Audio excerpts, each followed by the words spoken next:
In a franchise that delves into all kinds of viruses, mutations, and strange happenings, it's somewhat expected that Resident Evil's foes would go from terrifying to laughable. They can't all be the next Nemesis, Mr. X, or Licker, sadly. Let's take a look at 15 enemies and bosses from the series that were hilariously awful. Leeches, Resident Evil 0. Leeches can be pretty gross, but being attacked by a swarm of leeches in Resident Evil 0 skirts the line between weird and cheesy. It's like the franchise has finally jumped the shark, which is saying something when it's already had zombie sharks. There was an attempt to make the leeches out to be a big deal, especially since they're used to create the T-virus, but seeing them band together to form a replica of James Marcus feels more awkward than threatening. Nemesis, Resident Evil 3 Remake. Now, let's get this out of the way first. Nemesis, on its own, is a fantastic enemy and perhaps the best boss character in the entire series. The original Resident Evil 3 made Nemesis a daunting enemy, where it would continuously chase the player throughout the game. However, the remake absolutely nerfed the behemoth. Granted, there were some excellent moments with it, but Nemesis wasn't merely a set-piece gameplay mechanic. It was supposed to give the player a continuous fear for their life and an insane amount of tension that would last throughout the game. Unfortunately, Resident Evil 3 Remake's Nemesis couldn't quite live up to the expectations set by its original predecessor. Crows, Resident Evil. They're crows. Infected crows, sure, but still, crows. What special trait do they have besides probably pecking you and cawing? That's something normal crows can do, and while somewhat scary in real life, in a game where you're packing shotguns and flamethrowers, not so much. Even more hilarious, at least in the initial games, is that they don't even look like zombie crows, they're just regular crows with red eyes. Javo, Resident Evil 6.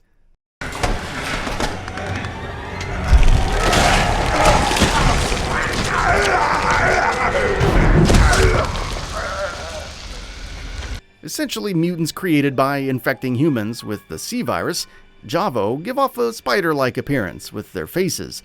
In theory, they're supposed to be incredibly strong and possess great regenerative power, but are pretty easily gunned down. Their mutations also make them look super silly. There's a fine line between disturbing and ridiculous, and seeing a Javo's head turn into a bee stinger, or their legs turning into grasshopper legs, pretty much crosses it. USTANAK, Resident Evil 6. The intention behind USTANAK, to create a successor to the Nemesis that would continuously pursue Jake and Sherry in Resident Evil 6, was noble. But not only does USTANAK look kind of weird with his cargo pants and massive mechanical arm, he's also not very good at his job. Nemesis took massive amounts of punishment and still kept going, eventually requiring a railgun to destroy, and that's after already killing several STARS members. USTANAK, on the other hand, loses to Jake in a fistfight and dies from one shot of an elephant killer magnum. Lurkers, Resident Evil 0. Resident Evil often stretches credulity when presenting certain mutated creatures as threats, and the Lurkers are perhaps the best example. In Resident Evil 0, these are essentially mutant frogs. That's it. On top of looking goofy, they can also kill in one hit unless your partner saves you. So, not only do you contend with an annoying enemy, but also have to not feel ashamed of dying to a frog. Derek Simmons, Resident Evil 6. There are few characters in the Resident Evil franchise more pathetic than Derek Simmons. He destroyed Raccoon City, kidnapped thousands of women, helped create the C-virus, assassinated the president, and so on, just because he was head over heels for Ada Wong, and wanted to make his own when she rejected his one-sided advances. Seriously, upon being infected for the final showdown, Simmons transforms into a four-legged thing, and then gets a turret-like attachment on his back, all while being fought on a moving train. Eventually, he transforms into a giant fly thing that towers over all. CARLA RADAMES, Resident Evil 6. A major part of Resident Evil 6's plot hinges on CARLA RADAMES. Often confused for Ada, she lacks much of the latter's charisma, while her backstory explaining the desire for revenge against Simmons is definitely sad. Causing heaps of chaos around the world doesn't make her very sympathetic. And even when mutating into a giant puddle of wax, she's spouting lame one-liners like "Hell will rise and chaos will reign," while just being shot in the face. Alexa Ashford, Resident Evil Code Veronica. Throughout Resident Evil Code Veronica, Alexa is hyped up as the super smart, super sophisticated being. When her powers are first showcased, she comes across as nigh unstoppable. Of course, then we actually hear her speak about her cliched plans for world domination and watch her fight, pitifully spewing bits of fire. For all her intelligence, she still can't outsmart one single opponent. That too, Chris Rock Puncher Redfield. Queen Leech, Resident Evil 0.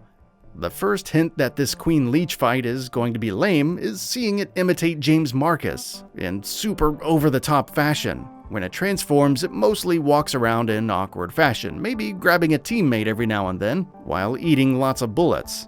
Its second form is somewhat better, due to being much larger, but still looks ridiculous as it flops around before eventually dying to sunlight, of all things. Queenie! Feast on this!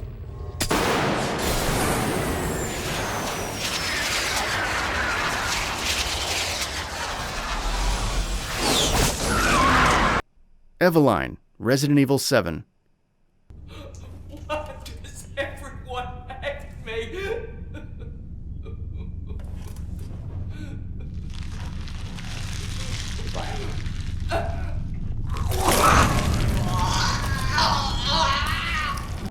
The final showdown for EVELINE is fairly cinematic but disappointing as a whole.